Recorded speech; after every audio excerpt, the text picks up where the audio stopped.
socialiste. On se prépare pour le prochain congrès dont on connaîtra la date et les modalités après-demain mardi. Ce matin, dans le journal du dimanche, 150 élus et cadres du PS signent une tribune baptisée Refondation pour une troisième voie entre le premier secrétaire, Olivier Faure, et son opposante, la maire de Vaux-en-Velin, Hélène Geoffroy. Invité de ce journal, l'un des signataires de la tribune et porte-parole de cette démarche, Nicolas Maillard-Rossignol, maire de Rouen et proche d'Anne Hidalgo. Bonjour Nicolas Maillard-Rossignol. Bonjour. Alors que demandez-vous dans cette tribune? Quel est le sens de votre démarche? Le sens, il est très simple. Nous avons besoin d'un nouvel espoir à gauche. On a sur le terrain, moi je suis maire de Rouen, tant et tant de Françaises et de Français qui ont le cœur à gauche et qui se désolent de cette situation aujourd'hui. On a un bloc d'extrême droite qui, si on ne fait rien, est aux portes du pouvoir. Et il est déjà au pouvoir en Italie, en Hongrie, en Pologne. Et on a des réformes qui sont menées par le gouvernement de M. Macron, qui sont des réformes ultralibérales, dangereuses sur le plan social, on le voit bien sur les retraites. Donc il faut un nouvel espoir à gauche, et nous sommes nombreux, il y a aussi une nouvelle génération, c'est vrai, qui avons envie de relever le drapeau de la gauche. Alors, Nicolas Maillard-Rossignol, vous êtes proche d'Anne Hidalgo, et est-ce que Anne Hidalgo est un soutien qui peut donner un nouvel espoir à la gauche après son résultat catastrophique à la présidentielle? Bien sûr que Anne Hidalgo, qui fait des choses magnifiques à Paris, est une de nos soutiens. Mais il ne s'agit pas de refaire les matchs ou de rentrer dans le bal des égos ou des ambitions. Le sujet, c'est au contraire de rassembler... Son soutien ne sera pas un frein ou un handicap? Bien sûr que non, mais il y a son soutien, et puis il y a le soutien de beaucoup d'autres personnalités en Occitanie, à Montpellier, en Bretagne, en Aquitaine, dans l'Est de la France, dans le Nord. Carole Delga, que vous évoquez, n'a pas encore signé la tribune, mais elle est à vos côtés aussi?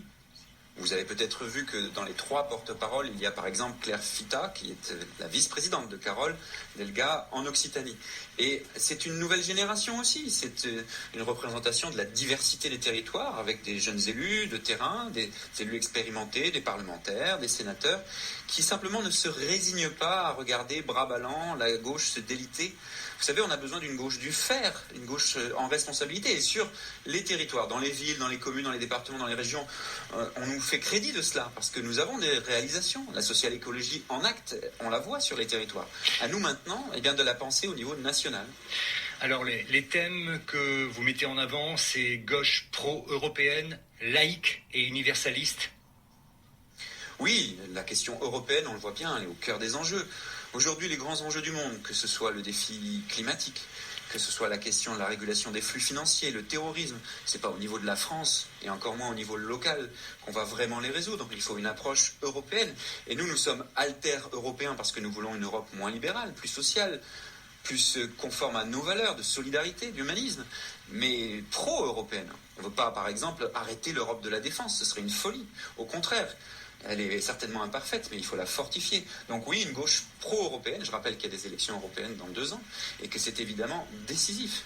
Et puis universaliste, parce que n'oublions pas que le socialisme, c'est d'abord la lutte contre toutes les formes d'injustice. Et tant qu'il y aura des injustices, et il y en a malheureusement de plus en plus, il y aura des socialistes. Vous allez présenter un candidat de refondation lors du congrès du PS, contre Olivier Faure, par exemple? On verra. D'abord, ce n'est pas une candidature contre qui que ce soit. C'est d'abord une candidature pour un espoir à gauche. Et à ce moment-là, on verra bien.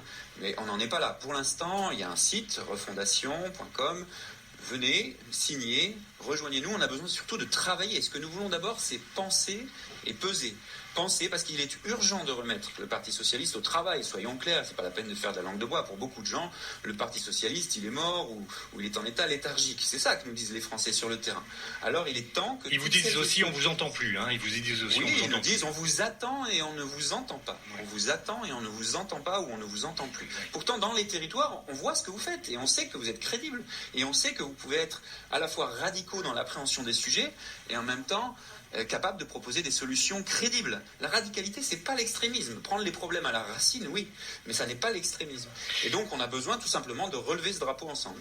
Merci beaucoup, Nicolas Maillard-Rossignol, d'avoir pris quelques minutes pour répondre aux questions de France Inter. Merci à vous. Une manifestation cet après-midi à Paris en socialiste. On se prépare pour le prochain congrès dont on connaîtra la date et les modalités après-demain mardi. Ce matin, dans le journal du dimanche, 150 élus et cadres du PS